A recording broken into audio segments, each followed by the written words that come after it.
Assalamualaikum warahmatullahi wabarakatuh. Bismillahirrahmanirrahim. Ya. Bismillahirrahmanirrahim. Alhamdulillah wassalatu wassalamu ala Rasulillah wa ala alihi wa sahbihi wa man wa wala.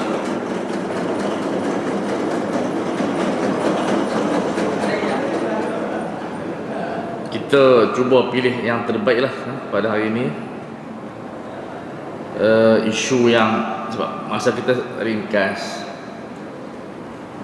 kita ambil isu aqsamun najasah ni. Penting aqsamun najasah pada muka surat 50. Jadi sebenarnya najasah yang dibicarakan selalunya kita belajar ringkas dan padat, tapi sebenarnya dia luas ahkamun najasat ini sebab dia merangkumi perbahasan dari sudut pembahagian dan bentuk penyucian dan kesan. Yang pertama, apakah hukum menghilangkan najis daripada anggota badan? Jadi itu yang pertama. Hukumnya adalah wajib sekiranya kita nak mendirikan solat mengikut pandangan majoriti ulama, termasuk Syafi'iyah, Hanafiyah. Di dalam mazhab Maliki dan juga sebahagian ulama yang lain seperti Syaukani, mereka tidak mensyaratkan taharah di dalam sembahyang. Dia berdosa tapi sah sembahyang dia. Jadi kalau kita pergi negara-negara yang tak disiplin ni, kita akan kata depa ni sembahyang tak sah. Kalau di Mesir lah, kadang-kadang tu kebersihan memang tak jaga, dia pun sembahyang dalam keadaan najis tu tidak terkawal. Kalau mengikut Syafi'i, maka sembahyang mereka tidak sah. Namun seperti Syaukani dan pendapat yang masyhur dalam mazhab Maliki, mereka tidak mensyaratkan taharah. Makna kalau mereka tak istinja sembahyang macam tu kira sah tapi berdosa. Namun macam mana pun, yang afdal, yang terbaik adalah mazhab Syafi'i, kerana kebersihan itu satu benda yang dituntut secara logik, secara akal. Maka dia menuntut kepada kita memahami konsep najasah, yang mana najasah ni secara amnya ada dua. Satu najasah fizikal yang dibahaskan dalam kitab fiqh. Satu najasah maknawiyah yang dibahaskan dalam tasawuf, seperti penyakit takabur, seperti penyakit sombong, riya, ujub. Itu juga najasah maknawiyah, dan itu dibahaskan di dalam kitab tasawuf. Jadi setiap ilmu ada tajuk dan topik dan kitabnya. Kita membahaskan najasah, yang mana najasah ini dia adalah satu benda yang kotor. Sebelum kita hurai ni, masuk kita tengok kepada definisi. Dalam syarah dia ada, cuma kita nak ringkaskan kerana masa. Kalau kita tengok pada muka surat 50 tu, najis ialah benda yang kotor, ya. Kena tambah sikit, benda yang kotor yang menegah sahnya solat sekiranya tidak ada rukhsah. Kalau nak buat tambahan boleh, sekiranya tidak ada rukhsah. Kalau ada rukhsah, sembahyang kita sah. Maka najis dia berlainan dengan hadas. Kita ada hadas, kita ada najis. Hadas juga satu perkara, dia bukan benda, dia keadaan yang mana syariat menganggap dia menghalang daripada kesahihan solat. Dan kita belajar hadas ada dua. Sebagian ulama Syafi'i dia letak tiga macam mana pembahagian najis. Tapi yang masyhurnya hadas ni ada dua je, hadas kecil, hadas besar. Namun ulama Syafi'i dia huraikan kepada tiga untuk nak bagi sama dengan najis. Dia ada hadas mutawassit, macam ada najis mutawassitah, hadas pun dia ada mutawassit. Cuma kesan dia sama, makna dia hukum dia sama, perbezaan dia dari sudut beberapa keadaan saja. Jadi kita ada hadas kecil seperti bersentuhan, kita tidur, yang mana dia tidak mewajibkan mandi wajib, tetapi dia mewajibkan ambil wudu. Kemudian kita ada hadas sederhana, iaitu berjunub. Berjunub ini dinamakan hadas sederhana Tetapi niat hadas besar pun tak ada masalah. Cuma dia nak bezakan dengan haid dan nifas. Apa beza dia? Orang yang berjunub boleh mandi wajib anytime. Bila-bila masa dia boleh mengangkat hadas junub dia. Adapun haid tidak boleh. Haid kena tunggu sampai kering. Maka ulama dia beza sikit. Haid itu lebih besar daripada junub. Orang berjunub boleh ambil wuduk. Orang haid tidak boleh ambil wuduk. Orang haid tak boleh puasa. Orang berjunub boleh berpuasa, cuma tak boleh solat. Orang berjunub boleh bersetubuh, orang haid tak boleh bersetubuh. Jadi dia ada ahkam yang ulama Syafi'i, ulama kita cuma bila dia ajak dalam peringkat permulaan dia tak naklah hurai detail, nanti dia pening. Jadi dia letakkan berjunub tu ada besar. Macam itulah cerita dia. Tapi kalau untuk orang kata academician, dia bezakan. Kita akan tanya soalan, apa beza junub dengan haid? Kita akan keluarkan. Junub lebih ringan daripada haid. Sebab bila kita berjunub, kita disunatkan mempercepatkan mandi.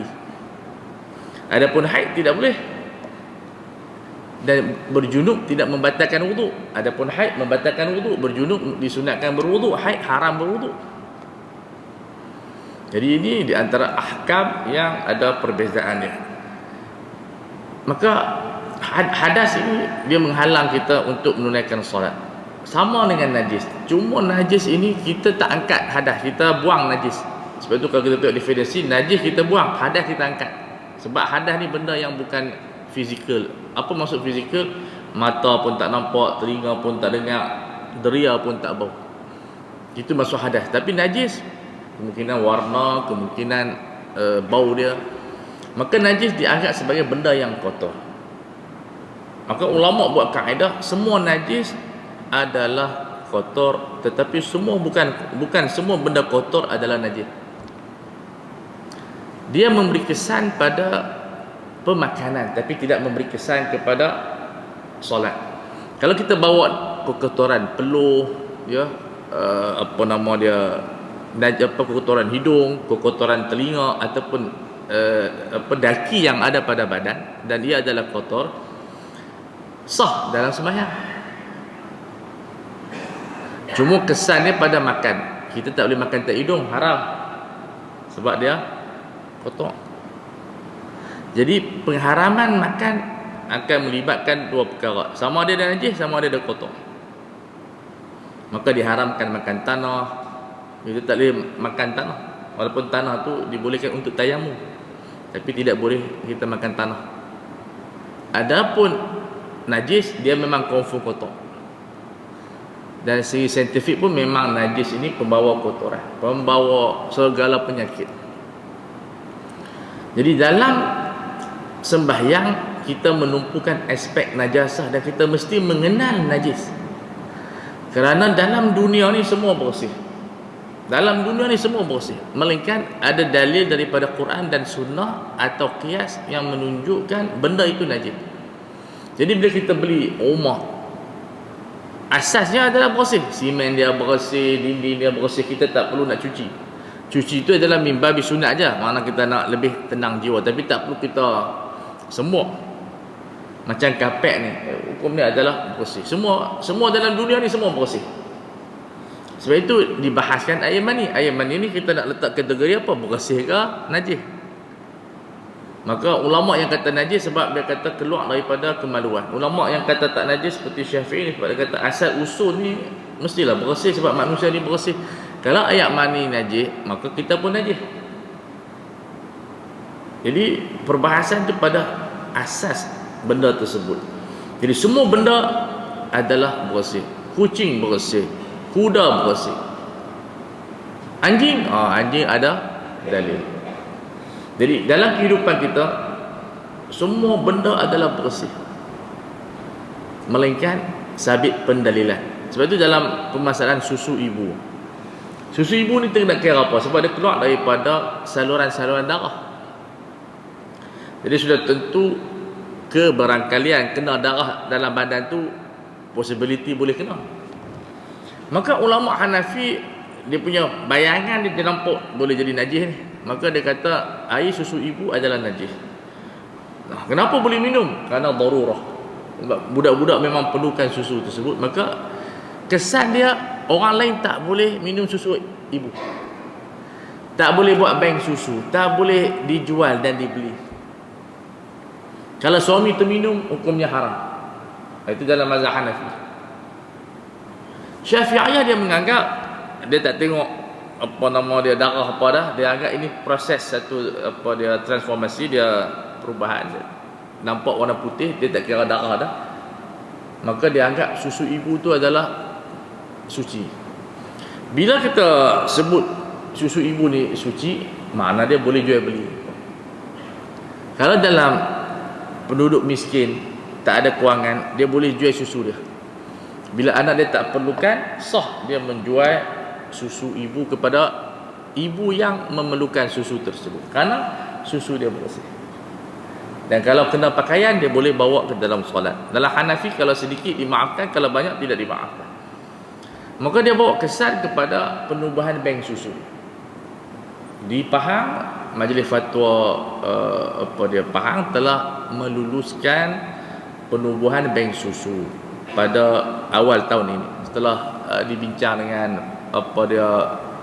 pihak-pihak yang bertanggungjawab lah, pihak hospital, pihak pendaftar dan sebagainya. Mereka boleh rekod berdasarkan konsep susu itu adalah bersih. Perlis sudah lama, Perlis awal tahun 2010 mereka telah mengharuskan bank susu. Fatwa Malaysia tidak membenarkan, bukan kerana susu ibu tu najis, tetapi takut berlaku pencampuran nasab. Pencampuran muharramat. Makna kalau dia bagi susu, tiba-tiba anak susu tu nak kahwin dengan dia, ataupun nak kahwin dengan anak dia tanpa diketahui. Dan ini berlaku dalam hospital, walaupun bukan susu, tapi tersilap bagi anak yang berlaku di Kelantan. Bila umur 20 tahun, bila kita cek balik DNA lah, rupanya dia ni anak si fulan. Nurse tu cuai, dia bagi kat orang lain, muka asyik. Jadi nasib baik mereka cek DNA, rupanya nurse itu mengaku berlaku kesilapan ketika berlaku penyerahan. Jadi possibility semua tu boleh berlaku kalau tiba-tiba anak tu adik-beradik susu. Jadi pada tahun 2000, awal tahun 2000, Majlis Fatwa haramkan kerana pihak hospital belum ada jaminan sistem yang boleh kawal pendaftaran. Makna siapa yang bagi susu tu, ni anak dia. Sebab susu ni diberikan kepada budak-budak yang belum matang, pra-matang lah. Dia 6 bulan dia lahir, dia duduk dalam peti, dia minum susu. Dan ibu dia pun mungkin tak ada susu, kita buat pendermaan. Di barat banyak berlaku lah, tak ada masalah, tak ada isu. Mereka tak ada isu hukum halal haram. Mereka bukan setakat bank susu, bank sperma pun daripada. So tak ada isu besar lah. Kita yang ada isu besar sebab takut kahwin dengan saudara susu. Jadi bila daripada upgrade sistem, maka Majlis Fatwa Pahang sudah meluluskan bank susu, sebab mereka boleh rekod siapa yang hantar susu, mereka rekod, dan siapa yang minum pun mereka rekod. So, kalau minum 5 kali kenyang, maka anak itu, hatta kalau dia bukan Islam pun, dia jadi anak susu. Sebab syarat anak susu ni bukan agama, syarat dia ibu, anak hidup, minum 5 kali kenyang, kemudian bawah 2 tahun. Jadi kalau lah tiba-tiba yang bagi tu orang bukan Islam, dia minum lebih daripada 5 kali, maka dia akan direkod ini ibu susu dia. Dia punya perkembangan dia. Jadi dalam di Perlis mereka ikut mazhab, bukan mazhab ni lah, mazhab 4, dia ikut mazhab tabi'in, iaitu mazhab Lais. Tabi'in, guru kepada Lais ni imam, guru kepada siapa? Imam Lais ni tabi'in sezaman dengan Imam Malik ya. So Lais ini afqah min Malik, kata Imam Syafi'i. Imam Syafi'i tak sempat jumpa dia meninggal awal sikit. Jadi Lais kata, dan Ibnu Hazam, ulama di Andalus, dia kata kalau untuk sabit anak susu ni, dia mesti melalui hisapan secara direct. Dia tak boleh botol-botol. Sebab tabiat menyusu ni, dia kena menyusu secara langsung, baru dia ada feeling mak dengan anak. Takat kita buat dalam botol air sumbat-sumbat tu, tak ada feeling-feeling. Maka Perlis disebabkan mereka memilih pendapat Imam Lais, sebab dia punya metodologi mereka agak berbeza dengan negeri lain, dan itu hak mereka. Maka 2010 mereka dah lulus lama dah, cuma pelaksanaan tak adalah. Segi fatwa mereka dah ada. Jadi kalau pihak hospital nak buat, maka ada fatwa yang difatwakan di apa dia Pahang dah ada. 12 negeri belum ada apa-apa warta fatwa lagi. Sebab mungkin tak ada siapa nak buat benda tu. Di Pahang mungkin ada keperluan dan sebagainya, maka dia ada fatwa. Itu yang menarik. Sebab Imam Laif mensyaratkan kalau nak jadi anak susu mesti direct daripada payudara ibu. Kalau dia buat dalam botol tak sabit apa nama dia ibu susu. Tapi mazhab Syafi'i sama ada botol ataupun susu, dia boleh mensabitkan anak susu. Yang penting matlamat dia sama adalah untuk tumbuh besaran bayi tersebut. Dan yang menarik daripada mazhab salaf, yani mazhab ni tak pernah difatwakan, cuma sebagai ilmu saja. Kalau kita share susu lembu, satu lembu ekor tu kita share ramai-ramai untuk anak kita, maka semua jadi saudara susu. Jadi lembu tu jadi mak dia. Jadi pendapat dhaif daripada ulama tabi'in, sebab dia kata susu itu adalah punca kepada persaudaraan. So kalau mai daripada susu lembu ke kambing, maka kita jadi saudara susu kambing. So tak boleh berkahwin. Jadi itu pendapat yang tak pernah difatwakan lah. Itu sebagai satu orang kata apa, santapan ilmu, tapi tak ada manfaat banyak. Tak ada manfaat banyak. Kalau tak amal dia jadi anak susu lembu Australia, Switzerland, macam-macam lagi. So susu ini satu makhluk yang sangat bagus, cuma secara penglihatan kita belum ada lagi ibu-ibu jual susu. Tapi untuk berkhidmat menyusu ada. Makna dia disewa untuk menyusu anak orang lain, dibayar. Kenapa boleh? Kerana subjek matter susu itu adalah bersih. Di Malaysia mungkin tak ada keperluan, kita negara yang alhamdulillah tidaklah miskin. Tapi kalau negara-negara yang miskin, di sana ada banyak isu yang mereka buat kita tak buat, seperti penjualan darah. Maka kalau derma darah, mereka bukan derma free macam kita, mereka akan buat jual darah. Di Afrika adalah jual susu ibu. Kita alhamdulillah sebab kedudukan negara yang stable ni, kita tidak berhajat kepada menjual apa-apa yang dianggap bahan-bahan manusia. Baik, jadi kita selesai bab najis. Kita baca yang inilah an-najasat thalathatun mughalladah, mukhaffafah wa mutawassithah. So dalam alam ini najis sangat sedikit. Dia terbahagi kepada dua asas, tahi dan air kencing. Itu asas. Tahi yang keluar daripada dubur, sama ada manusia ataupun binatang. Cuma binatang ni kita tahu tabiat dia, ada binatang yang makan makanan bersih seperti lembu, unta. Jadi menjadi perbahasan di kalangan ulama, adakah tahi unta itu najis, air kencing unta itu najis. Sebab kadang-kadang orang pergi Mekah dia pergi beli air kencing unta tu, dan dia menganggap minum air kencing unta itu sunnah. Tapi sebenarnya tidak sunnah kita minum air kencing unta. Walaupun Rasulullah sallallahu alaihi wasallam bagi minum tersebut kerana darurah. Masa itu teori medik macam tu. Tapi kita sekarang ni kadang-kadang tu hanya sangkaan, minum air kencing unta ni lega. Sedangkan ia memudaratkan. Ulama bahas tentang hadis tersebut dan mereka mengeluarkan kefahaman hadis itu bukan sunnah itu minum air kencing unta. Sunnahnya ialah rawatan. Dia setakat tu je. Jadi rawatan kena ikut ubat dan juga jenis penyakit. Sebab tu ada kes di Saudi dulu, bila mereka duk jual kencing unta, dah tak cukup mereka jual air kencing manusia. Mereka kencing dan mereka scam, dia claim kata air kencing unta padahal air kencing orang. Itu ditangkap orang tu. Dan orang Malaysia macam tu, dia pergi sana dia cari kencing unta. Sedangkan kita belum tahu lagi betul ke air kencing unta ni menyembuhkan penyakit-penyakit kita ni. Jadi ulama seperti Syekh Ali Jumaah hafizahullah, bekas mufti Mesir, dia menyatakan bukan sunnahnya minum air kencing unta, yang sunnahnya adalah merawat. Itu yang penting.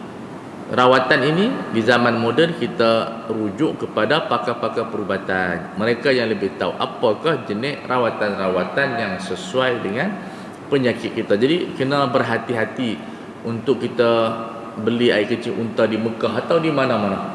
Karena kadang-kadang pada air kencing itu dia bawa penyakit. Kalau kita terminum air kencing kita sangat memudaratkan, boleh merosakkan sebahagian organ. Sebab air kencing tu dia bawa toksin. Sebab tu kalau kita merujuk kepada pakar, memang tak boleh minum air kencing manusia ni. Sangat berbahaya. Melainkan dalam keadaan darurah. Jadi bila badan kita dalam keadaan darurah, dia punya biologi badan berubah, dia boleh menerima air kencing. Itu Tuhan buat sistem itu. Jadi bila dalam keadaan di padang pasir tak ada makan dan minum, ketika itu dia haruskan minum air kencing sendiri. Dan dari sudut biologi badan pun dia boleh terima dah minum air kencing tu. Masa kita duk sihat tak boleh minum, bahaya. Sebab tu kita tengok syariat dengan sains ini dia tidak pernah bercanggah. Sentiasa orang kata apa, berada di dalam tahap sinergi. Dia bekerjasama. Dia macam dulu kes Caesar lah, kalau orang beranak buat Caesar. Dalam saya buat kajian Caesar beranak ni, kita interview apa pakar ONG dekat SUKM, isu dia panggil apa, fiqh perbidanan, fiqh sakit puan. Kita buat fiqh sakit puan. Di antara isu yang menarik ialah sebab dulu di barat mereka nak jaga badan, mereka pilih beranak melalui Caesar. Dia tak mau beranak cara normal. Dan benda tu sampai kepada orang Malaysia yang ada duit, dia tak mau. Mana dia kalau boleh tak mau beranak biasa, nak Caesar. Apa yang berlaku pada biologi badan kita? Kalau kita ni memang boleh beranak cara normal, badan kita memang tak elok untuk dibedah. Biologi kita macam tu. Dan dia menghasilkan beberapa risiko-risiko yang agak tinggi berdasarkan maklumat. Boleh terdedah kepada kanser, macam-macam. Tapi barat, mereka kaji dan sekarang ni mereka tak buat dah Caesar. Mereka lebih suka kepada back to nature. Tetapi kalau tak boleh beranak, automatik badan kita boleh terima untuk di Caesar. Dah tak boleh nak buka juga. Tuhan buat sistem macam tu. Dia tak boleh cara biasa, badan kita dia boleh terima di Caesar. Bila buat Caesar, dia tidak mendatangkan kemudaratan. Walaupun Caesar ni lebih senang, cuma ambil masa sikit lah, 6 bulan nak sembuh tu. Tapi mana dia luka-luka tak ada. Suami pun tak pening. Sebab apa? Bini tu kena abuse, tak ada apa. Tapi sebagai satu tambahan, ada juga kefahaman-kefahaman orang perempuan ni yang bukan kenapa betul, tapi rasa tak betul lah. Bila nak beranak, dia kata tak apa, jangan ambil ubat bius, biar sakit. Mana boleh macam tu. Jadi dia pun tahan sakit, sampai tak tahan sangat barulah ambil bius tersebut. Sebab dia kata biar sakit tak apa. Sebenarnya kefahaman itu tidak betul. Kita dalam konsep syariah, kalau boleh elak sakit, kita elak sakit. Sebab sebelum tu dia sakit dah. Dan ikut kajian pakar, saya interview Dr. Emilda. Jadi dia kata ramai yang ibu-ibu menyesal tak ambil bius tu. Dia panggil apa, lupa dah istilah dah. Harga dia 1,000 juga lah. Yang mampu lah. Tapi makna dia bila dia buat, lega, tak sakit dah. Dia pertahan sampai 5-6 jam. Jadi kita jangan bawa fikiran tak apa, biar sakit masa beranak. Jangan, itu tak betul syariah.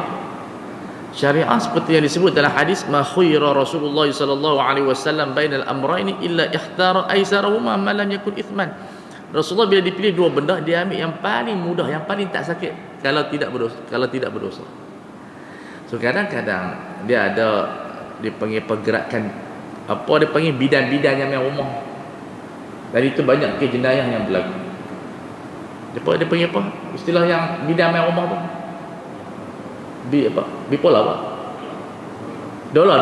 Itu satu benda yang sangat berisiko tinggi. Dan ada kes yang melibatkan kematian. Tapi itu isu mahkamah cukup besar. Kadang mereka kata kita nak back to nature, tak boleh macam tu. Kita dalam isu pemberanakan ni tak boleh serah kepada bidan dah zaman sekarang. Kita masuk dalam perkara-perkara yang berisiko tinggi. Zaman dulu dimaafkan sebab itulah mablagul ilmi. Makna zaman dulu itulah yang paling tinggi. Zaman sekarang ni dia banyak kompilasi dan sebagainya. Dan kadang-kadang dia boleh bawa kepada yang dipanggil undang-undang cuai, yang boleh membawa kepada kematian ibu dan baby. Sebab dia hospital bila tidak boleh bedah biasa, dia akan bawa kepada scissor, surgery untuk menyelamatkan nyawa budak. Sebab kalau lambat dia termakan najis, dia boleh bawa kepada terencat akal dan sebagainya. Kelambatan itu boleh membawa kepada budak itu terencat akal kalau dia makan najis. Dan ilmu itu tak ada pada bidan. Yang ni bukan kita lawan bidan, kita nak upgrade bidan. Kalau bidan tu nak masuk juga, kerajaan nak kena buat. Maksud dia kursus, belajar sehingga dia dapat sijil, baru kita boleh upgrade. Sebab ini melibatkan nyawa. Dulu zaman dulu tak apalah, sebab dulu tak ada sistem. Kita zaman sistem, zaman orang panggil zaman undang-undang, zaman yang kita boleh jaga nyawa yang lebih baik. Dulu banyak ibu mati. Sekarang ibu banyak tak mati dah. Bila dia tak boleh beranak je, kita buat scissor. Dulu mati syahid ramai lah. Sekarang ni kita boleh kurangkan mati syahid. Jadi, sebab mati syahid ni dia ada sebab dia lah. Tapi point dia ialah kalau ramai mati syahid, banyaklah anak yatim pula. Kita tak maulah banyak anak yatim. Jadi kita boleh kurangkan kematian itu. Dan orang kata kecuaian itu dengan kita pergi kepada hospital dan tindakan lebih orang kata teratur. Ini di antara isu-isu yang sangat menarik. Kemudian kita definisi al-mughalladhah. Mughalladhah ini satu ijtihad mazhab. Dari sudut dalil dia tidaklah mention. Cuma ulama nak bagi faham, dia sebut mughalladhah. Mughalladhah makna dia perlu disertu. Najasatul kalbi wal khinzir wa far'i ahadihima, iaitu najis anjing dan khinzir yang melibatkan anjing darat dan babi darat. Sekiranya anjing laut kita boleh makan, tapi orang tak boleh makan pula lah. Jadi Al-Imam Syafi'i rahimahullah bila dia bahas pengharaman khinzir dengan anjing, ia hanya melibatkan anjing di darat. Kalau anjing laut halal mengikut mazhab Syafi'i dan kebanyakan mazhab. Khinzir halal. Cuma sekarang ni tak jumpa lagi khinzir di laut. Hanya dalam bentuk perbahasan teori. Mana kalau kita tak semestinya tak ada. Dunia ni sangat luas. Alam ni ada makhluk yang kita tak tahu lagi. Mungkin satu hari nanti jumpa bentuk khinzir dalam laut. Boleh makan tak boleh makan? Boleh. Kenapa Imam Syafi'i bila dia bahas ayat Quran yang mengharamkan khinzir itu ialah khinzir yang difahami oleh para sahabat yang hidup di darat. Dan di dunia kita ni ada lebih kurang, tak silap saya, 30 juta ekor babi. Banyak. Dan babi ni kalau halal kaya kita. Tapi dah tak halal, tak apalah, saya tahu dah. Satu ekor babi boleh menghasilkan 180 produk. Kita belah je kasi 10 ekor kaya. Sebab satu ekor tu kita boleh buat sabun, kita boleh buat aiskrim, kulit dia, mata dia, jantung dia. Maka selain daripada kekotoran babi, pengharaman babi ni lebih kepada ujian Allah. Mana ada benda yang Allah Ta'ala haramkan bukan pasal tak ada manfaat, tetapi sengaja Allah Ta'ala haramkan. Macam berkahwin dengan anak susu. Belah anak susu nak angkat, comel sungguh budak ni buat bini.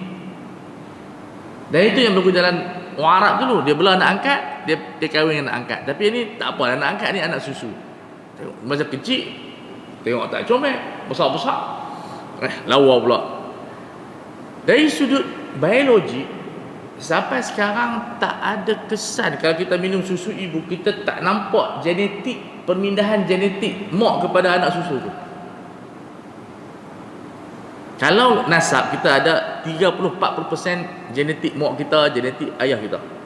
Perangai ikut mak dia, rupa ikut pak dia. Kadang-kadang dia langkau ikut tok wan pula. Bukan ni nenek ni. Macam apa? Kalau ikut mak pak tak ada rupa macam ni. Cek nenek pula. Jadi orang kata apa? Allah Ta'ala haramkan kerana ujian. So bila kita orang buat kajian khinzir, kaya. Sebab dia lebih banyak daripada lembu. Dia menghasilkan 180 produk. Kalau kita ada 10 ekor saja, kita kaya. Pakai belah kandang apa khinzir. Sebab kalau kita buat aiskrim, gelatin dia lebih bagus daripada lembu. Sebab tu di Eropah, gelatin apa semua produk-produk buat aiskrim daripada khinzir, sebab dia tahan lama, dia lambat cayak. Kalau lembu dia cayak, jadi nak jual aiskrim musim panas cepat cayak dan jimat kos khinzir ni. Misalnya injap jantung khinzir, jimat, penggunaan dia boleh tahan 20 tahun. Kalau ada siapa pasal injap, dia boleh tahan 10 tahun ke atas. Lembu 2 tahun. Bila lembu 2 tahun, 2 tahun kena tukar lagi kos. Jadi pasal apa haram? Pasal Allah nak uji kita tu. Jadi tak. Dalam kajian halal jakim, ada kajian daripada Dr. Ruda, dia ada bab, dia kaji khinzir dia 180 produk. Kalau kita ada 5 ekor, 1 ekor tu kita boleh buat beratus-ratus ribu duit. Jantung harga 50,000, boleh lebih 100,000. Sebab jantung ni dia ada rate dia, mahal. Mata dia boleh pakai, kornea dia, tu dia. Sebab tu anjing ini adalah makhluk yang paling rapat dengan manusia, tapi diharamkan. Perangai manusia dia lebih dekat kepada buruk. Pakai baju, dia punya tergigit dia lebih kurang tu. Tapi dari segi genetik, dari sudut kesesuaian, khinzir, tulang khinzir yang paling terbaik untuk manusia. Maka kenapa diharamkan? Kerana ujian daripada Allah. Sebab tu kita tak boleh maki babi. Sebab babi ni dia bermanfaat. Dia ada juga. Kalau ni teruk perangai macam babi tu ada 180 produk. Kamu boleh hasil apa? Manusia pun ada produk dia, iaitu plasma. Darah kita darah plasma. Kalau kita buat ada masalah sakit lutut, kita pergi klinik, dia kata, cik nak ambil PRP tak? Dia kata dia ambil darah kita, dia cucuk balik, dia sedut, dia cucuk balik. Harga dia RM800 sampai RM4,000. So plasma kita ni adalah satu rawatan.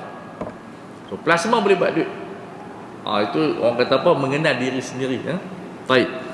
So khinzir adalah makhluk yang diharamkan berserta dengan anjing kerana kejelekan dia, maka disyariatkan cuci. Istilah dia sertu, tapi kalau bahasa awam kita panggil samak, tapi bahasa jakim, bahasa industri dia sebut sertu. Samak ni digunakan untuk penyucian binatang-binatang najis mutawassithah, macam rimau, kita buat beg rimau, beg apa, dicuci tu dia panggil samak. Tapi kalau term yang dalam industri disebut sertu, penyertuan. Maka dalam industri halal, kita masukkan sikit taharah dalam industri halal, dia syarat utama untuk dapatkan logo halal. Bila kita pergi hotel tu tak dapat logo halal, restoran tu tak dapat logo halal, mesti ada problem. Sebab bila dapat logo halal ni, dia mesti melepasi lebih kurang 10 syarat. Di antara syaratnya logistik ni yang bawa barang lah. Dan bila bawa lori tu tak boleh ada bahan khinzir dan juga arak.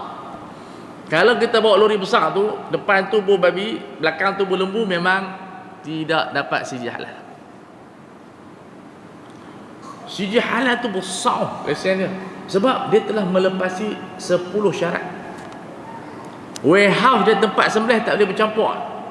Pisau mesti bersih, sebab semua dia rekod. Makanan semua di list.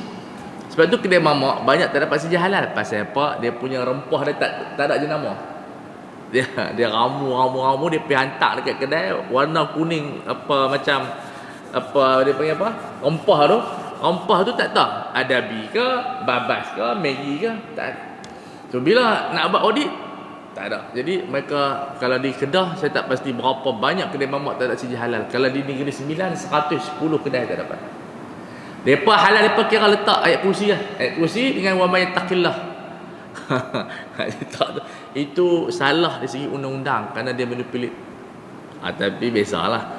Kemudian bila dapat sijil halal tu, maknanya tak ada tikus. Kalau ada tikus, dia akan disita dalam 3 bulan.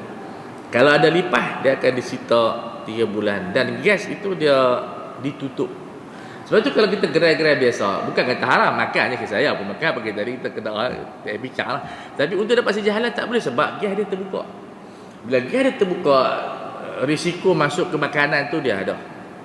Maka kalau kita pergi tempat-tempat yang logo halal tu, gas dia mesti ditutup, dan tukang masak mesti wajib tutup kepala. Yang kita beli nasi lemak kadang-kadang jumpa bulu tu sebab apa? Sebab dia tak mau pakai topi, sarung tangan. Cuba kita bayangkan, kita pergi kedai yang tak ada logo halal, dia terdedah kepada tikus, lipas, kekotoran, bilik air kotor, pekerja tak disuntik, logistik tak tahu mai pada mana, sembelihan mai pada mana. Itu maksud dia. Tapi tak sebenarnya haram. Tetapi kalau kita yang belajar eksekutif halal, kita bicara kedai ni dia ambil ayam kat mana. Oh, orang buat cerita dia ni kadang-kadang dia kutip daging-daging dekat tong sampah je. Ada cerita nak jimat kos. Jadi sembelihan macam mana? Dia pun tak tahu supplier siapa. Bukan supplier tu dia potong kaki lembu, dia pergi jual. Lembu dia tak curi, dia potong kaki lembu. Jadi bila dia potong kaki lembu, dia jual kaki lembu tu najis. Sebab jadi bangkai. Lepas tu kita nasihatkan pencuri, kalau nak curi lembu, curi seekor, jangan curi sekat-sekat. Sebab kalau dia curi sekat, dia buat dua dosa. Dia jual najis kepada orang. Kaki lembu, kalau dia tak ambil lembu sembelih, dia potong kaki saja, dia jadi bangkai. Jadi kita nasihatkan kepada pencuri-pencuri, azan tu, kita habis ke bawah. Kan habis dah. Selalu sampai ke bawah. Kena dia, kita negara demokrasi dah. Apa setengah kita berhenti. Nak balik lah. Mari kita sambung sikit, lepas ni kita buka soal jawab. So, najis mughallal ini dia dicuci dengan 7 basuhan, salah satunya dengan air tanah. Cuma kita kena faham, air tanah tu bukan maksud kita cuci dengan tanah. Tanah tu dicampur dengan air. So dia jadi warna coklat. Dan bentuk cara pembasuhan dia ialah kita mesti hilangkan najis dulu. Kena buang dulu najis anjing atau khinzir. Dia tak boleh setengah orang dia tersilap, dia pituang air tu atas najis. Dia buang dulu, baru berlaku proses penyucian.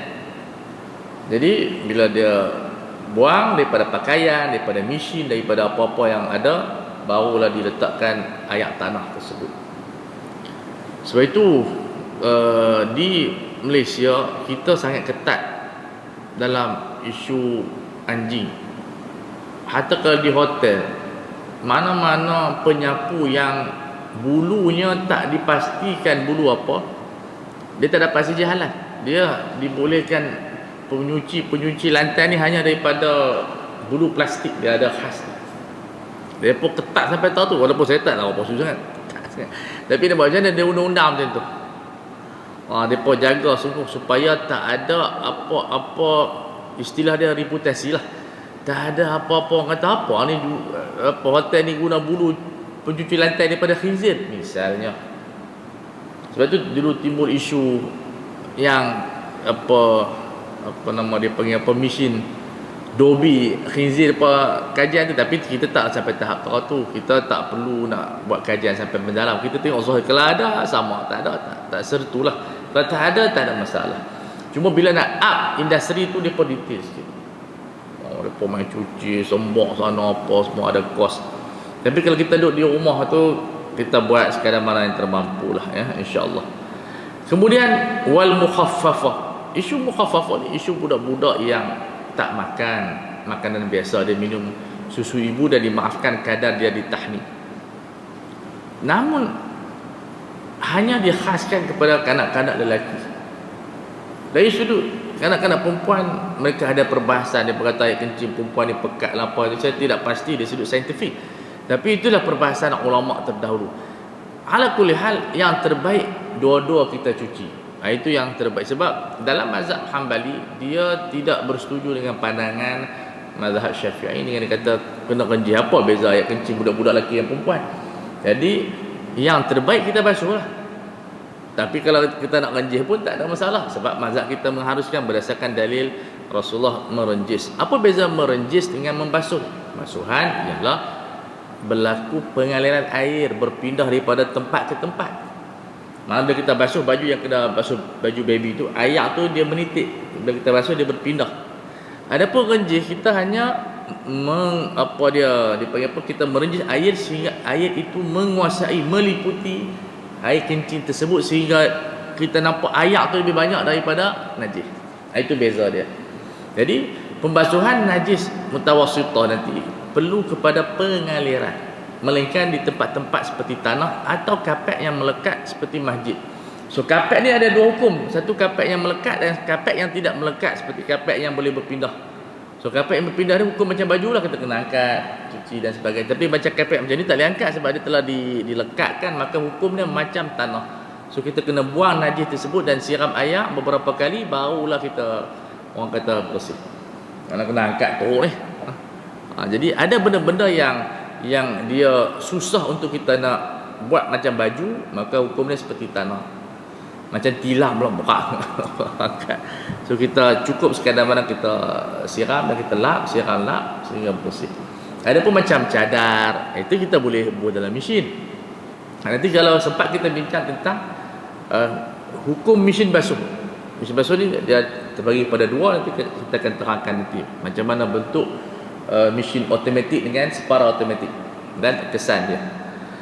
Jadi budak-budak yang najis mukhaffafah ini dia adalah makanan dia makanan tabi'i, jadi najis dia tidak berat, jadi boleh disiram. Syarat dia umur 2 tahun ke bawah. Masuk cukup 2 tahun, maka dia mengambil hukum orang dewasa, kena cuci macam biasa. Dan pagi tadi kita bincang tak boleh cuci najis budak-budak dengan tisu basah. Kalau biarkan ibu dia nak ni, dia lap dengan tisu basah, tak selesai. Tisu basah itu akan menyebabkan najis bertambah najis. Jadi dia perlu dibasuh. Senang basuh dekat paip je lah, apa yang payah angkat dia. Tapi zaman moden dia tak mau angkat, dia nak basuh kat situ juga. Jadi apa faktor. Tapi orang tua-tua dulu dia tak mau, dia cuci. Dan dari segi kesihatan bagus, sebab yang berlaku wap apa-apa merah apa semua sebab kita menangguhkan pembasuhan najis. Jadi akhirnya memudaratkan kepada budak tersebut. Dan yang terakhir najis mutawassithah. Najis mutawassithah ni konsepnya selain daripada khinzir dan kanak-kanak, semua najis mutawassithah, darah ke apa ke, semuanya menuntut kepada menghilangkan warna, bau atau rasa. Baik. Pembasuhan moden sekarang ni kita masuk selalunya najis mutawassithah. Kita menggunakan mesin basuh.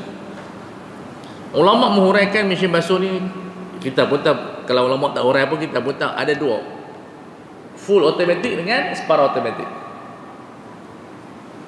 Full automatic Darul Ifta Misriyah mengharuskan, makna dia menyatakan pembersihan adalah bersih. Katalah kita letak baju kotor, baju najis buat dalam mesin automatik, dia cuci banyak kali, dia keluarkan air, dia cuci sendiri, maka hasilnya baju tu bersih. Selagi mana kita tak nampak najis, kalau kita tengok ada najis, kita basuh sekali lagi. Jadi pembasuhan baju-baju kita di Dobi yang full automatic itu memang semua bersih. Walaupun dia berkata bercampur dengan Cina, tak ada masalah. Rasulullah ambil wuduk daripada bekas golongan Yahudi musyrikin, tak ada masalah. Sebab konsep kita al-aslu adalah at-taharah. Dan najis ini tidak terikat dengan realiti. Realiti maksud dia kita kena cek betul-betul, tidak. Najis terikat dengan mata kita je, mata kasar tengok, tak ada apa-apa sih. Itu yang menyebabkan berlaku terlampau bebanan. Bila munculnya orang kata duit kertas kita tu ada khinzir. Sebenarnya duit kertas tu ada khinzir pun, tapi duit kertas kita ni berpindah tangan, masuk kat tangan orang Melayu, masuk tangan orang Cina. Jadi orang kata apa dia panggil apa istilah dia, apa dia panggil, kesan khinzir itu dia melekat, itu normal. Dia punya apa, gen lah dia panggil tu, dia pecah ada gen dia tu. Sebab kita berpindah tangan ke tangan, berapa tangan pengambil kertas tu, tapi kertas tu masih dicetak oleh bank negara, mana ada khinzir. Sebab tu kita tak dituntut guna teleskop pecah ada khinzir. Janganlah macam tu. Itu termasuk di dalam kita ini membebankan diri seperti golongan-golongan Yahudi terdahulu. Jadi tak perlu buat sampai macam tu, karena kita terikat dengan zahir saja. Dia panggil istilah fiqhnya mala yudriku taraf, yang tidak dinampak oleh mata kasar kita, kira dia anggap bersih walaupun mungkin hakikatnya najis, maka dia dianggap dimaafkan. Maka dalam syariah kita tak menggunakan khidmat sains untuk nak mengenal pasti najis. Sebab kalau kita menggunakan khidmat sains, dia akan membawa kepada bebanan. Maka syariah dia ringankan sedikit, maka dinamakan sebagai yang dimaafkan.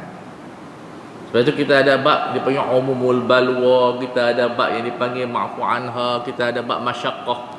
Bukan kata benda tu tak najis, tapi dia membebankan. Apa kita nak kena cek, dan dia termasuk dalam hukum-hukum yang diberi keringanan, insya-Allah. Jadi bila mesin basuh, kita tengok zahir dia basuh banyak kali, apa keluar wangi pula. Jadi itu dia berlainan dengan mesin separa. Separa ni isu sikit sebab dia bertakung. Dia proses dia lain sikit. Dia berhenti. Jadi ulama buat penyelesaian. Sama ada kita basuh dulu baju, baru kita guna mesin, masuk buang najis dulu, ataupun lepas macam orang tua-tua dah buat, lepas basuh yang mesin tu kita basuh sekali lagi. Itu penat kok. Baik kita basuh daripada awal. Jadi kalau nak selamat, belilah mesin automatik. Itu cerita dah. Beli yang besar sikit, basuh baju, kita pun tak payah fikir nak cuci, tak payah fikir kita nak basuh. Kerana Darul Ifta Misriyah telah memfatwakan pembersihan baju yang najis di dalam mesin basuh automatik. Tengok ulama bincang sampai teratur, kita beli lah, tapi ulama dia bincang mesin automatik ni dia berlainan dengan mesin separa automatik.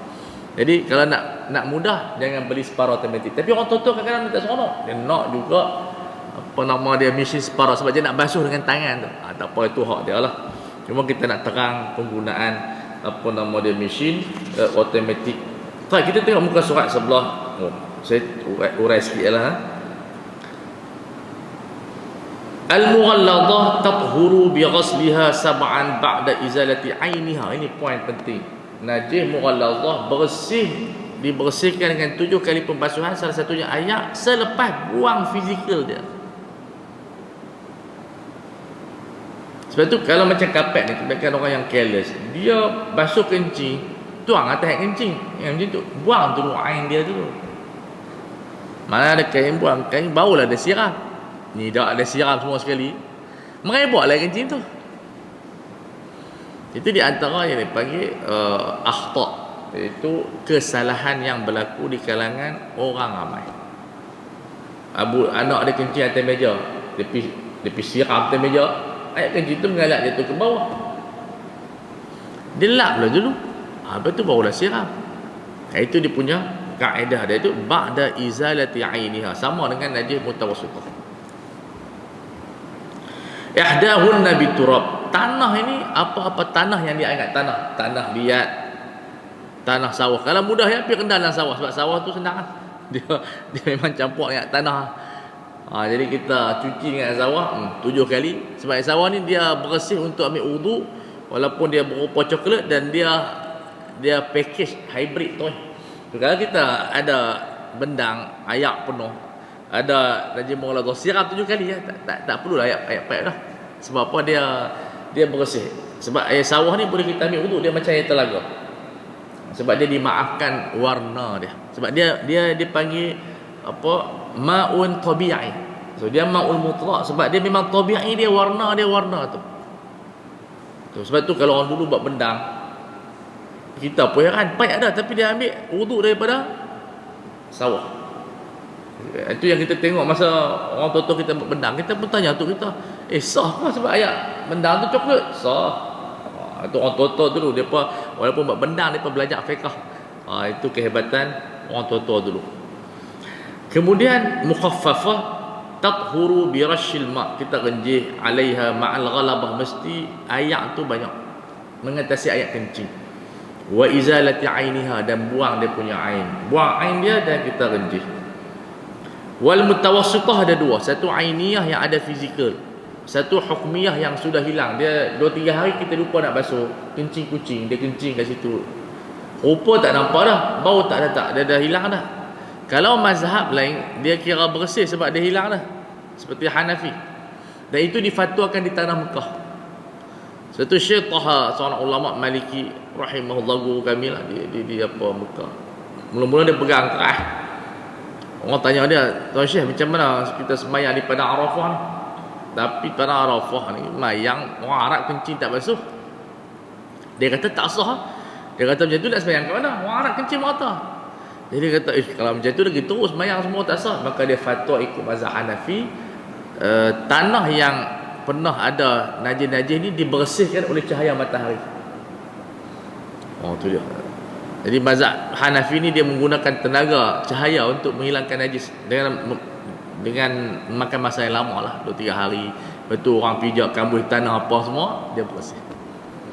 Untuk apa? Mensahkan. Sebab tu dia tanah Arab daripada Abdul tak ada sejadah dia, kita aja sejadah, depa sujud je. Kita ni kapek bersih, letak sejadah lagi. Punya hebat orang Melayu ni. Kapek ni bersih lah, letak sejadah lagi. Orang Arab tak ada, tanah pun dia solat. Nah, itu orang Arab dia kira zahir, tapi dia pun memudahkan. Cuma kita lebih bersih, lebih baiklah. Jadi itu yang berlaku. Cuma di Malaysia tak ada isu orang nak sembahyang di Padang. Tapi di Padang Arafah yang ramai berjuta-juta. Jadi dalam keadaan sedemikian, ulama-ulama kita termasuk ulama Syafi'iyah pun mereka bertaklid kepada Hanafi. Kalau tak, batal lah ramai orang solat. Itu kaedah-kaedah yang ada dalam kita punya kehidupan. Jadi hukmiyah ni benda dah hilang.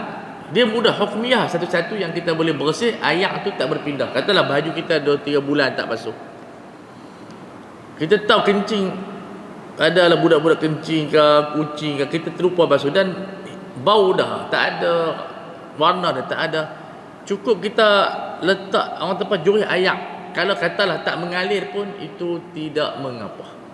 Sebab syarat katalah lantai lah, maksud lantai tu air kencing lama, kita siram air, tak payah lap pun dah bersih. Cukup sekali. Itu kelebihan najis hukmiyah. Hukmiyah makna dia allati la launa wala riha wala ta'ma. Tak ada warna, tak ada bau, tak ada rasa. Kafa jaryul ma' alaiha. Cukup kita siram atas dia. Itu di antara qawaid. Jadi saya rasa setakat dulu kita buka soalan lah. Kami nak pergi tempat lain pula, insya-Allah. Jadi sebenarnya fiqh ni kita terang adalah benda yang sangat menarik. Ni pun kita hari ni kita boleh bahas lebih daripada 20-30 ahkam fiqhiyah. Jadi ini yang kita kena selalu buat. Paling kurang sehari kita belajar 2-3 hukum. Kalau kita kumpul 30, kita dah ada lebih kurang dah 60 dah. Saya ada buku dia dikeluarkan di Jabatan Mufti Perak. Dia bagi free lah, tapi nama dia mungkin dia cetak lain kot. Saya kumpul 300 soal jawab fiqh yang ditanya di radio. Jadi kita kumpul. Kemudian saya ada buku juga, tajuk dia Celik Fiqh. Saya kumpul lebih kurang 350, dekat 300 soal jawab fiqh. Dalam masa 7 hari boleh habis dah. Isu-isu yang ditanya oleh orang, nama dia Celik Fiqh mengikut mazhab Syafi'i ada. Jadi kita bukan, jadi sebagai contoh, tuan-tuan boleh buat sendiri. Mana dia setiap hari dengar, baca apa hukum-hukum yang kita boleh pelajari.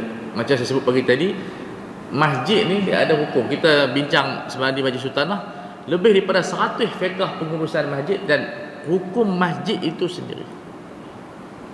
Daripada kapek dia, lampu dia, tutup lampu, tutup kipas angin, wakaf. Ini kita nak kira apa? Yang ni kipas angin ni dipanggil movable asset ke immovable asset. Asset ni ada dua, aset yang bergerak ke aset yang tidak bergerak. Sebab aset dia bergerak, mana kita lekat kat dinding. Jadi dia mengambil hukum aset apa. Jadi kalau nak buat fiqh, dia akan kaji satu persatu. Dalam masjid kita ada aset bergerak seperti mana Quran, maka hukum dia boleh diwakafkan, boleh disimpan, macam-macam boleh buat. Okey, aset yang tidak boleh bergerak macam mana? Macam lantai, dinding. So semuanya dia ada ahkam yang cukup banyak. Jadi kita kembangkan fiqh. Dia punya konsep senang saja. Semua benda ada fiqh. Kalau kita bincang cara duduk saja, duduk mana yang sunnah, duduk mana yang makruh. Duduk yang sunnah seperti sembahyang, duduk yang harus bersila, duduk yang makruh, duduk yang kita lekat. Jadi pada duduk tu dia ada ahkam syar'i. Berdiri dia ada hukum syar'i dia. Berdiri macam mana? Berjalan dia ada ahkam syariah. Jadi kefahaman fiqh sebenarnya pada setiap tindakan kita, hatta tidur, bila jadi haram, bila jadi wajib, bila jadi sunat, bila jadi harus, bila jadi makruh. So pada ahkamun naum saja ulama bahas. Ahkam ahkam isti'anah dalam kitab apa? Dalam kitab ni kot. Dalam kitab ni kalau siapa baca dia ada babul ahkam isti'anah. Hukum minta tolong orang, minta tolong ambil wuduk, hukum dia makruh kalau tak ada apa-apa. Kita saja main tolong ambil wuduk saya. So kita niat dia. Orang tolong basuh, dia macam Charles ni hebat. Dia tak sembahyang lah, cuma dia tak pernah buka ubat gigi. Dia masuk belayak, gosok tu. Daripada kecil sampai sekarang. Tu dia. Punya hebat. Jadi kalau nak suruh dia apa Colgate tu, tak tahu dia bekerja dalam apa. Perah. Buka dia punya kepala dia tak reti. Sebab dia daripada kecil, dia masuk belayak dah buah gigi ada ubat atas tu. Oh, syok. tu siapa cerita ada raja mana nak pergi gym. Wih badan dia pipi berat lah. Tak jadi agak berat. Memang dia raja. Tu agak berat. Berat tak jadi. Dia nak cari yang ringan. Kalau boleh yang angkat berat pun kena. Ringan. Sebab tu kadang-kadang cerita Melayu dia Mr. Dia kena kaya. Dia angkat berat rupanya orang tolong angkat dia. Semasa dia angkat tu orang angkat dia tangan bergerak lah. Itu kehidupan. Tetapi ulama bahas hukum minta tolong ke orang tu pada kalau kita mampu ambil wuduk, hukum dia makruh. Tapi masa kita sakit, diharuskan, bahkan disunatkan, mungkin diwajibkan orang tolong kita ambil wuduk. Tapi saya saja tolong Ustaz. Kita orang besar tolong ambil wuduk. Saya niat je. Orang pun ambil wuduk, kita pun tangan. So, hukum sah tak ada masalah. Tapi sifat dia makruh. Ini yang dikatakan fiqh. Fiqh dia kita dah sebut, kita ada lebih kurang lebih daripada 2 juta fiqh yang kita boleh pelajari. Kalau kita susun hidup kita, mati pun fiqh duk ada lagi. Jadi saya rasa setakat itu dahulu, kita hanya untuk, saya nak orang kata bagi semangat untuk tuan-tuan dan perempuan seronok belajar fiqh. Apa dia orang kata apa? Menjadi satu kegemaran. Hobi kita tengok isu-isu fiqh ada keberkatan dia. Jadi kita buka soalan sikit pada masa yang sedia ada ini, insya-Allah.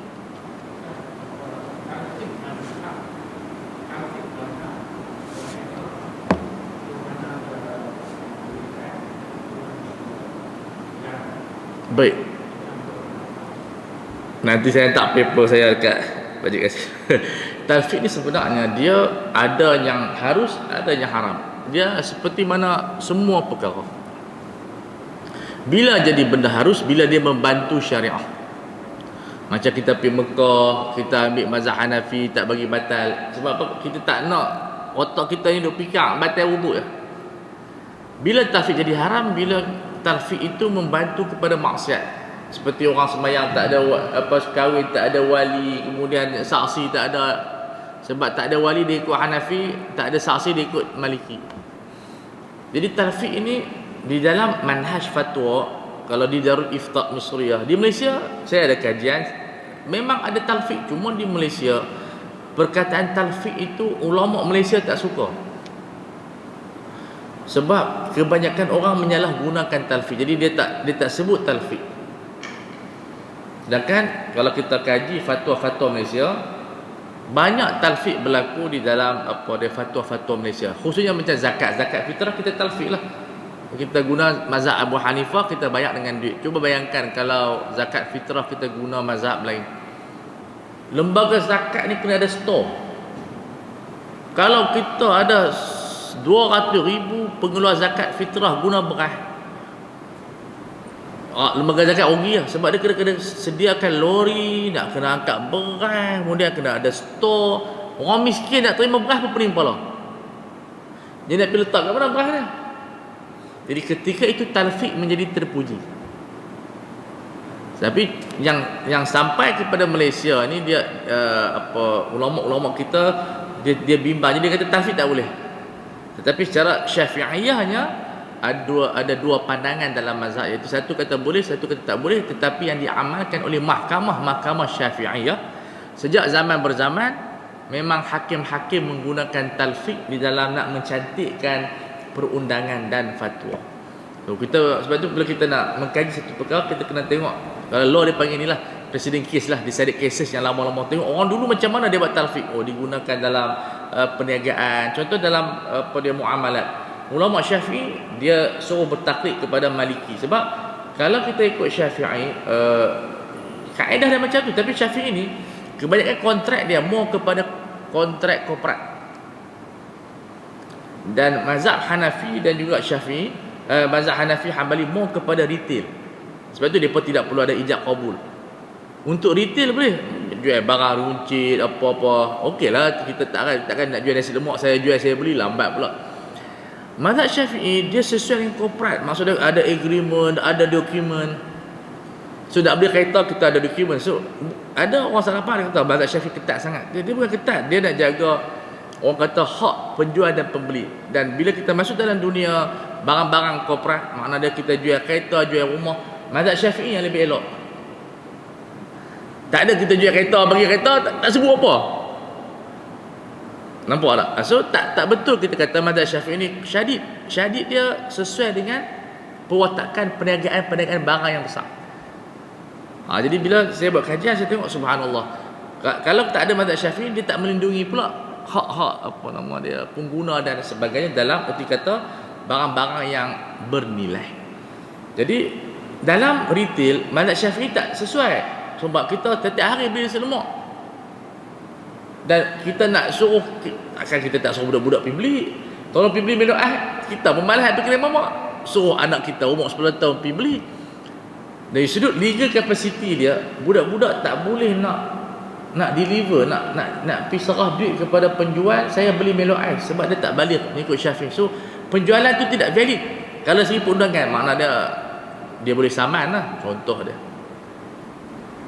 Jadi kehidupan harian kita ni memerlukan kepada kecepatan. Macam kita jual ayak dalam mesin. Kalau ikut Syafi'iyah tidak sah. Bukan kerana Syafi'i itu tak betul tak. Kesesuaian. Sebab tu dalam muamalat, dari sudut perundangan Malaysia, mereka tidak terikat dengan apa Syafi'iyah. Sebab dia macam kadang-kadang Syafi'i, kadang-kadang Maliki. So macam kita jual air di mesin tu, memang kita ambil mazhab Hanafi lah. Sebab mana ada ijab kabul, siapa yang bercakap, dan dia bukan orang. Itu dia panggil apa? Bai'ul mu'atah. Saya bagi, saya ambil. Tapi kita tengok, ini hanya untuk barang-barang runcit. Bila mula masuk barang-barang mahal, mazhab Syafi'i yang paling bagus. Dia ada mulut, ijab saya jual, saya beli, ada dokumen, ada saksi. Itu lebih akrab, lebih dekat kepada mazhab Syafi'i. So, bila kita tengok subhanallah, sebab tu dia ada khilaf ulama. Yang ni diletakkan pada tempatnya, yang ni diletakkan pada tempatnya. Akhirnya kita boleh berjual macam biasa. Takkan kita nak jual semua hari-hari, saya jual. Kalau dia ada 50 pelanggan, pening kepala dia. Saya jual, saya beli. Saya jual, saya beli. Jadi itu di antara talfiq. Tapi talfiq adalah satu platform untuk membantu para mufti menyelesaikan masalah yang hybrid. So masalah yang hybrid, dia tak boleh selesai dengan satu mazhab. Sebab mazhab dia ada zaman, dan perwatakan zaman dulu dia tidak ada syarikat yang bergerak. Dia banyak, walaupun ada syarikat, tapi dia banyak kepada more individu. Sekarang ni sistem kita semua dalam bentuk sistem, ada lawyer, ada bank, ada. Jadi dia tak boleh pergi satu mazhab, dia kena hybrid. Maka ulama mengharuskan talfiq di dalam isu-isu kenegaraan, isu-isu macam kita kata pelantikan hakim. Kita di Selangor ada 2 mahkamah yang melantik wanita jadi hakim. Kalau kita ikut mazhab Syafi'i, di Kedah tak ada lagi hakim, perempuan tak ada lagi. Di Selangor wilayah dah ada perempuan jadi hakim. Kalau ikut mazhab Syafi'i, setiap keputusan hakim ini tidak sah. Banyak kes dia lulus kan lah. Maka dari segi perundangan, Hanafi valid tapi dia berdosa. Jadi Malaysia dia ambil pandangan Ibnu Hazm yang mensahkan pelantikan wanita menjadi hakim. Di Sudan, ketua hakim syar'i perempuan. Mereka lebih awal lagi. So, tapi yang sampai kepada kita macam tu, talfiq tu haram. Tapi sebenarnya talfiq ni ada yang haram, ada yang tidak haram. Dia seperti apa-apa isu lah. Cuma yang apa dia boleh menggunakannya orang yang ada ilmu lah, terutamanya mufti. Mufti memang sangat memerlukan konsep talfiq sebab dia nak selesaikan masalah yang begitu banyak. Saya bagi contoh, bila MH370, kita bukan jumpa mayat pun, Tak tahu sampai ke mana. Lepas kata mayat tu dah ada, sebenarnya tak ada dah, itu biasa lah. Lama dah, takkan nak hidup lama sangat. Kalau kita ikut mazhab Syafi'i, dia panggil mafqud lah, mafqud hilang, tak tahu ke mana. Kena tunggu umur kebiasaan mati 63 tahun.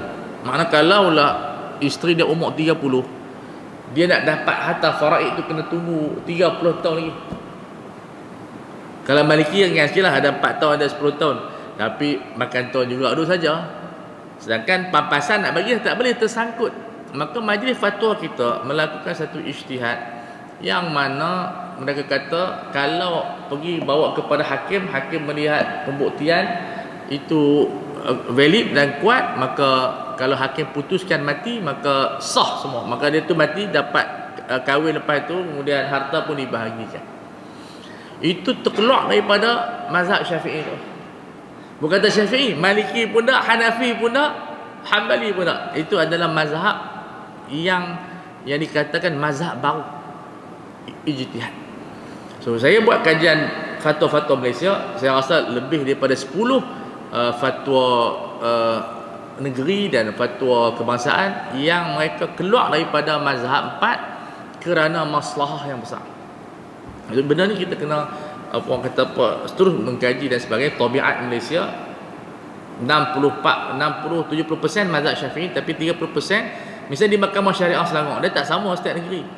Bila bawa qazaf di Mahkamah Syariah Selangor, dia aneh sikit, kerana mereka mengklasifikasikan qazaf itu hanya kepada zina tanpa liwat. So bila pergi liwat dalam mazhab Syafi'i, qazaf merangkumi liwat.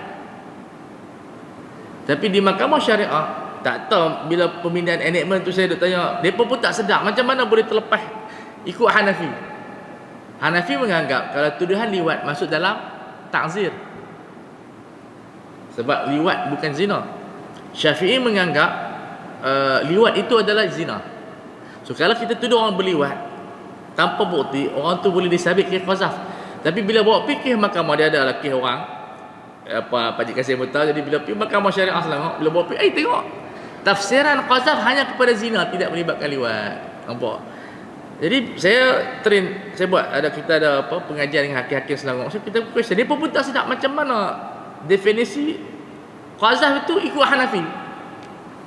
Bukan salah pun, tapi nak bagi tahu bahawa dalam perundangan kita ni ada beberapa isu yang kita hybrid. Macam di Negeri Sembilan, kita ambil wasiah wajibah.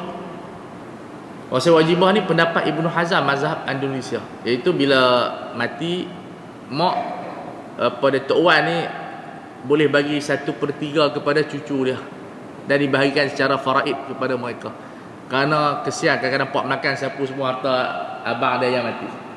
Jadi di Selangor dan di Negeri Sembilan mereka meluluskan enactment wasiat wajibah.